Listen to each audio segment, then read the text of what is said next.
संवैधानिक आयोग। भारत का निर्वाचन आयोग।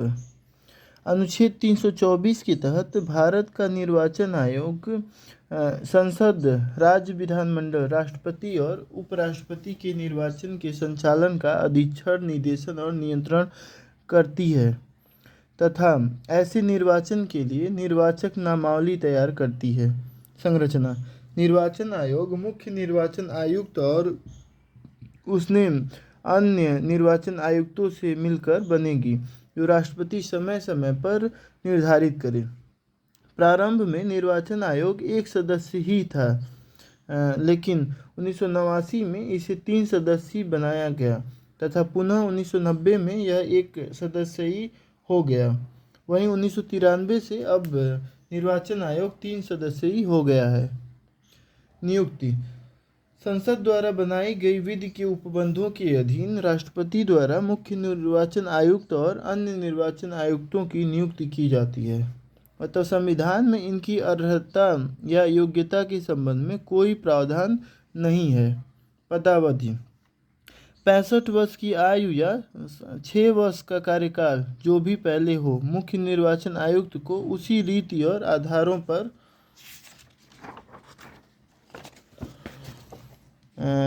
पदमुक्त किया जा सकता है।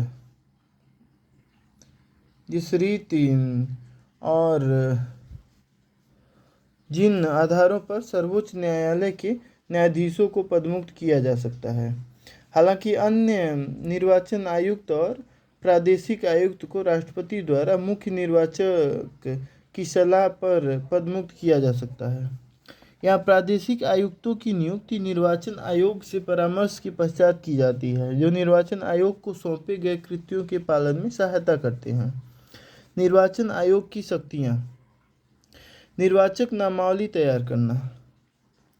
अनुच्छेद 324 के तहत संसद, विधानमंडल, राष्ट्रपति तथा उपराष्ट्रपति के निर्वाचन के लिए निर्वाचक नामावली तैयार करती है।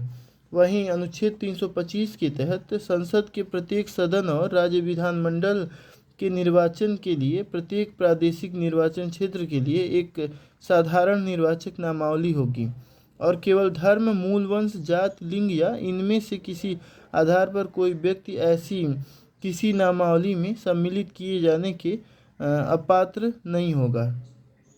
नोट। अनुच्छेद 326 के तहत लोकसभा और राज्य विधानसभा के लिए निर्वाचन के वयस्क मताधिकार होंगे।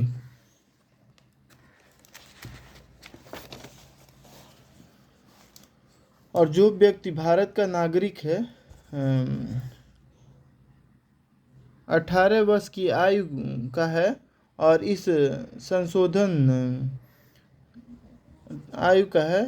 इस संविधान या किसी विधि के अधीन अनिवास, चित्रविकृत अपराध या भ्रष्ट या अवैध आचरण के आधार पर निर्योग्य घोषित नहीं कर दिया जाता है, ऐसा व्यक्ति मतदाता के रूप में पंजीकृत होने का हकदार होगा।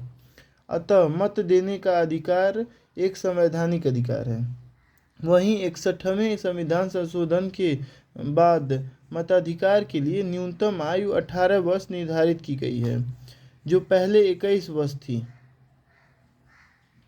अनुच्छेद 327 के तहत संसद और राज्य विधानमंडल के निर्वाचन के लिए संसद विधि द्वारा उपबंध कर सकती है, जैसे जनप्रतिनिधित्व अधिनियम 1950, 1951, परिसीमन आयोग अधिनियम। वहीं अनुच्छेद 328 के तहत राज्य विधानमंडल समय समय पर विधि द्वारा उस राज्य के विधानमंडल के निर्वाचन के लिए उपबंध कर सकता है। जेल में बंद व्यक्ति को मत देने का अधिकार नहीं होता है। आचार संहिता को लागू करना। आचार संहिता का आशय चुनाव आयोग द्वारा सभी राजनीतिक दलों और उम्मीदवारों को जारी किए जाने वाले ऐसे दिशा निर्देश से है जो चुनाव में सभी के लिए समान परिस्थितियां निर्मित कर सकें तथा स्वतंत्र और निष्पक्ष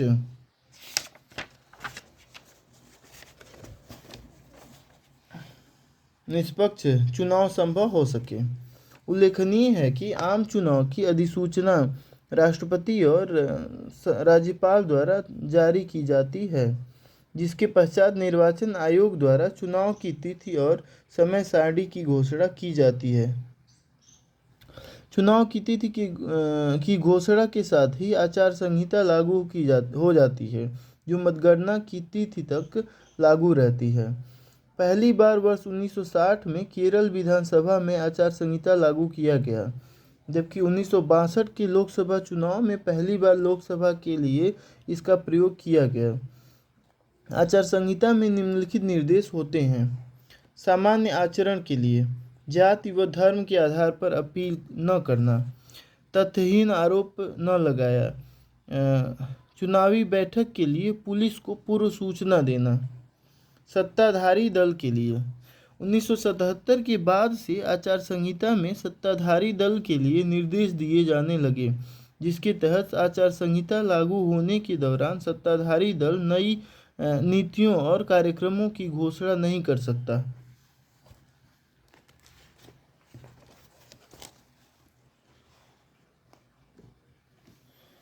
साथ ही चुनावी उद्देश्य से सरकारी एजेंसियों का दुरुपयोग नहीं कर सकता है।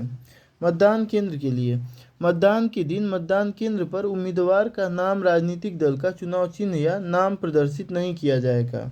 चुनावी घोषणा पत्र के लिए 2013 में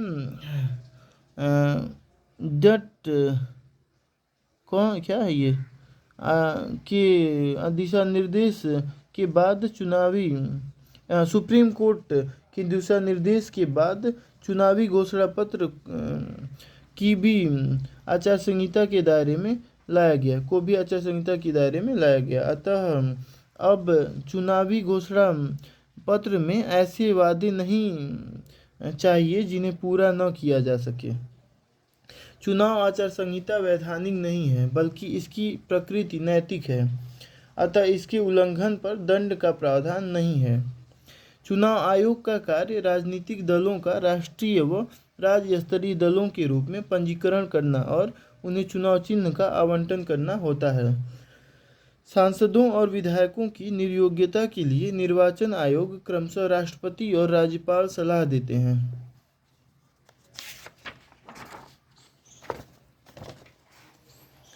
भारत का नियंत्रक महालेखा परीक्षक अनुच्छेद 148 है के 68 के तहत भारत का एक नियंत्रक महालेखा परीक्षक होगा, जिसकी नियुक्ति राष्ट्रपति द्वारा की जाती है। इसका कार्यकाल 6 वर्ष या 65 वर्ष की आयु तक होता है, जो भी पहले हो, और उन्हें केवल उसी रीति और उन्हीं आधारों पर पदमुक्त किया जाता है जैसा सर्वोच्च न्यायालय के न्यायाधीशों के द्वारा होता है। कैग के वेतन का सेवा का निर्धारण संसद करती है, जिसका उल्लेख दूसरी अनुसूची में किया गया है। कैग के वेतन, भत्ते और प्रशासनिक व्यय भारत की संचित निधि पर भारित होते हैं। वहीं कैग के अंतर्गत कार्यरत कर्मचारियों की सेवा शर्तों का निर्धारण कैग की सलाह पर राष्ट्रपति द्वारा किया जाता है। साथ ही सेवानिवृत्त होने के बाद कैग भारत सरकार या राज्य सरकार के अधीन कोई पद धारण करने का पात्र नहीं होता है। अनुच्छेद 149 के तहत कैग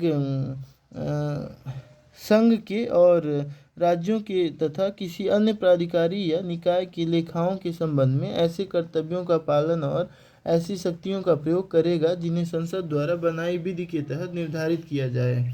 इस संबंध में संसद द्वारा नियंत्रक, परीक्षक, कर्तव्य, शक्तियाँ और सेवा की शर्तें अधिनियम 1971 निर्मित किया गया। इसके तहत कैग को निम्नलिखित शक्तियाँ प्राप्त हैं।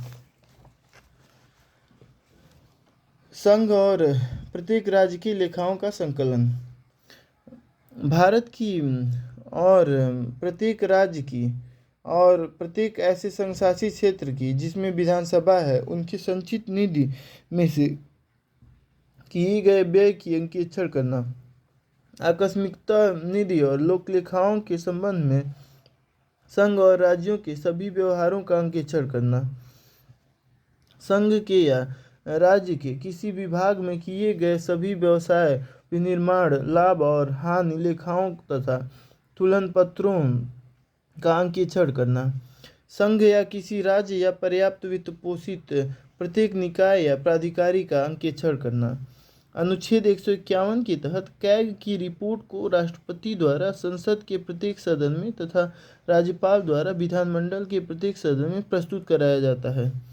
कैग सरकार की नीतियों पर प्रश्न नहीं उठा सकता या उसकी परीक्षा नहीं कर सकता है।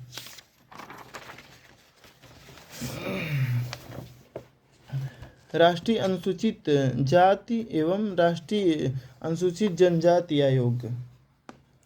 अनुच्छेद 341 के तहत राष्ट्रपति किसी राज्य या संघ शासित क्षेत्र के संबंध में यह अधिसूचना जारी कर सकते हैं कि कौन सी जातियों, मूल वंशों या जनजातियों को या उनके भागों को उस राज्य या संघ राज्य क्षेत्र के संबंध में अनुसूचित जाति समझा जाएगा।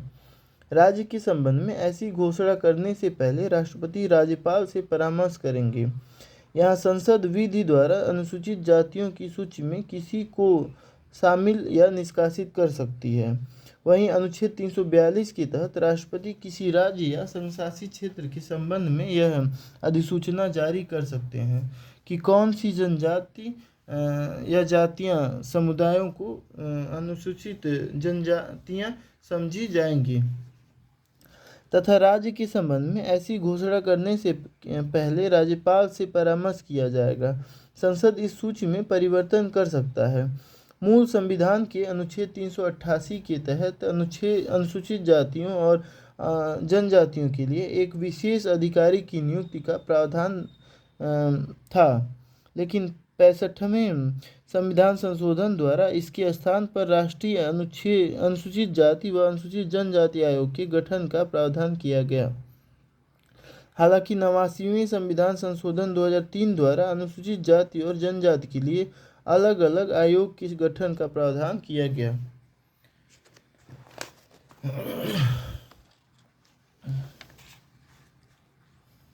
अब अनुच्छेद 338 के तहत राष्ट्रीय अनुसूचित जाति आयोग एक संवैधानिक आयोग है। इसमें एक अध्यक्ष, उपाध्यक्ष और 3 अन्य सदस्य होते हैं जिनकी नियुक्ति राष्ट्रपति द्वारा की जाती है। इनके कार्यकाल और सेवा शर्तों का निर्धारण भी राष्ट्रपति द्वारा किया जाता है। आयोग की अपनी प्रक्रिया स्वयं विनियमित करने की शक्ति है और इसे दीवानी न्यायालय का दर्जा होता है। वहीं अनुच्छेद 338 ए के तहत राष्ट्रीय अनुसूचित जाति आयोग भी एक संवैधानिक आयोग है जिसमें राष्ट्रपति द्वारा नियुक्त एक अध्यक्ष और उपाध्यक्ष और 3 अन्य सदस्य होते हैं। इसे भी दीवानी न्यायालय का दर्जा प्राप्त है। राष्ट्रीय पिछड़ा वर्ग आयोग 102वें संविधान संशोधन अधिनियम 2018 के तहत अनुच्छेद 338 बी के तहत राष्ट्रीय पिछड़ा वर्ग आयोग को संवैधानिक आयोग बना दिया गया है, जो पहले एक सांविधिक आयोग था। अनुच्छेद 342 ए के तहत अब राष्ट्रपति किसी राज्य या संघ राज्य क्षेत्र के संबंध में सार्वजनिक दृष्टि से अधिसूचना जारी कर सामाजिक और शैक्षणिक दृष्टि से वर्ग का निर्धारण करेंगे। राज्य के संबंध में राष्ट्रपति राज्यपाल से परामर्श करेंगे।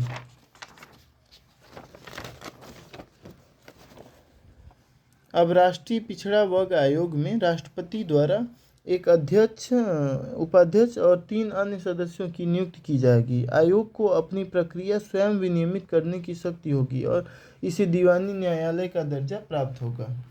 लोक सेवा आयोग संघ लोक सेवा आयोग और राज्य लोक सेवा आयोग संवैधानिक आयोग है, जबकि संयुक्त लोक सेवा आयोग संसद द्वारा गठित सांविधिक आयोग होता है। संघ लोक सेवा आयोग में एक अध्यक्ष और राष्ट्रपति द्वारा निर्धारित अन्य सदस्य होते हैं।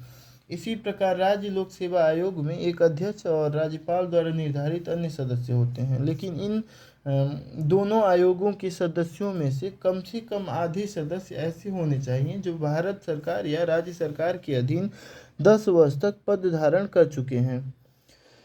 संघ लोक सेवा आयोग के अध्यक्ष और सदस्यों की नियुक्ति राष्ट्रपति द्वारा की जाती है। इनका कार्यकाल 6 वर्ष या 65 वर्ष की आयु तक, जो भी पहले हो, साथ में राष्ट्रपति को त्यागपत्र दे सकते हैं। वहीं इन्हें सर्वोच्च न्यायालय की जांच कर राष्ट्रपति द्वारा पदमुक्त किया जा सकता है।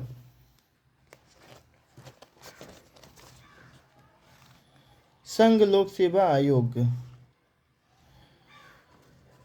कि वेतन व प्रशासनिक व्यय भारत की संचित निधि पर भारित होता है। संघ लोक सेवा का अध्यक्ष सेवानिवृत्ति के बाद भारत सरकार या राज्य सरकार के अधीन किसी भी नियोजन का पात्र नहीं होगा।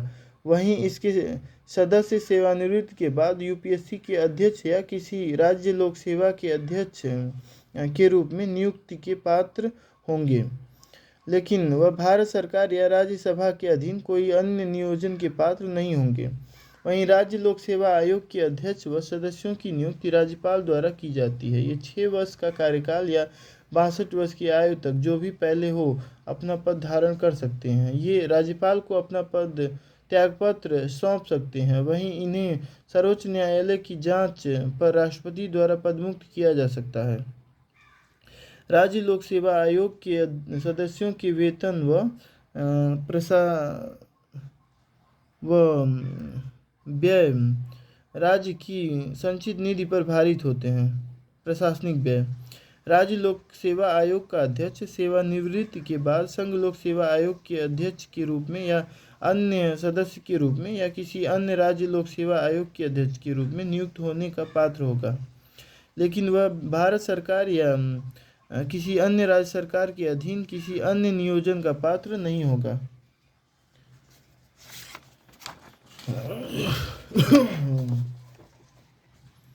राष्ट्रीय मानवाधिकार आयोग। मानवाधिकार संरक्षण अधिनियम 1993 के तहत मानवाधिकारों के संरक्षण हेतु राष्ट्रीय मानवाधिकार आयोग, राज्य मानवाधिकार आयोग और मानव अधिकार न्यायालयों के गठन हेतु उपबंध किया गया। इसके तहत सांविधिक निकाय के रूप में 12 अक्टूबर 1993 को राष्ट्रीय मानवाधिकार आयोग का गठन किया गया। यह आयोग पेरिस सिद्धांतों पर आधारित है, जिसे अक्टूबर 1991 में पेरिस में आयोजित अंतर्राष्ट्रीय कार्यालय में स्वीकार किया गया। यह आयोग एक अध्यक्ष और 4 अन्य सदस्यों से मिलकर गठित होता है। अभी तक सर्वोच्च न्यायालय के मुख्य न्यायाधीश द्वारा इसकी अध्यक्षता की जाती थी तथा 4 सदस्यों में निम्नलिखित शामिल थे: सर्वोच्च न्यायालय के कार्यरत या सेवानिवृत्त न्यायाधीश, उच्च न्यायालय के सेवानिवृत्त मुख्य न्यायाधीश, मानवाधिकार के क्षेत्र में व्यवहारिक अनुभव रखने वाले 2 सदस्य। साथ ही इस आयोग में पदेन सदस्य के रूप में निम्नलिखित शामिल होते हैं: राष्ट्रीय अनुसूचित जाति आयोग के अध्यक्ष, राष्ट्रीय अनुसूचित जनजाति आयोग के अध्यक्ष, राष्ट्रीय महिला आयोग की अध्यक्ष, राष्ट्रीय अल्पसंख्यक आयोग के अध्यक्ष।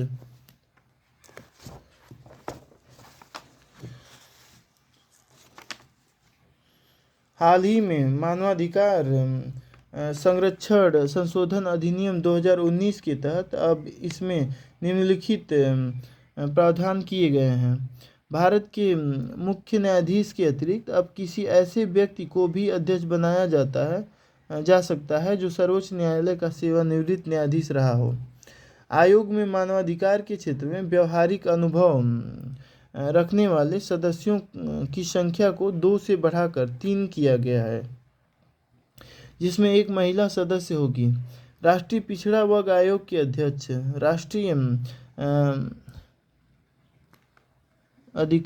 बाल अधिकार संरक्षण आयोग के अध्यक्ष तथा दिव्यांग जनों से संबंधित मुख्य आयुक्त को भी पदेन सदस्य बनाया गया है। आयोग के सदस्यों की नियुक्ति राष्ट्रपति द्वारा एक चयन समिति की सिफारिश पर की जाती है। अब आयोग के अध्यक्ष और सदस्यों की पदावधि को 5 वर्ष से कम करके 3 वर्ष किया गया है। वे पुनर्नियुक्ति के पात्र होंगे। यह पहले 5 वर्ष या 70 वर्ष तक आयु तक था 5 वर्ष या 70 वर्ष की आयु तक था।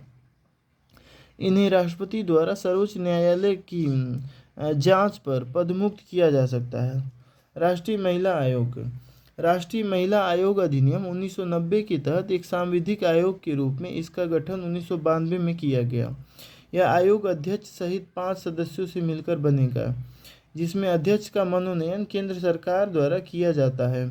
वहीं अन्य सदस्यों का मनोनयन केंद्र सरकार द्वारा योग्यविदों, ट्रेड यूनियनों, शैक्षिक संगठनों, सामाजिक कल्याण आदि के क्षेत्रों में किया जाता है।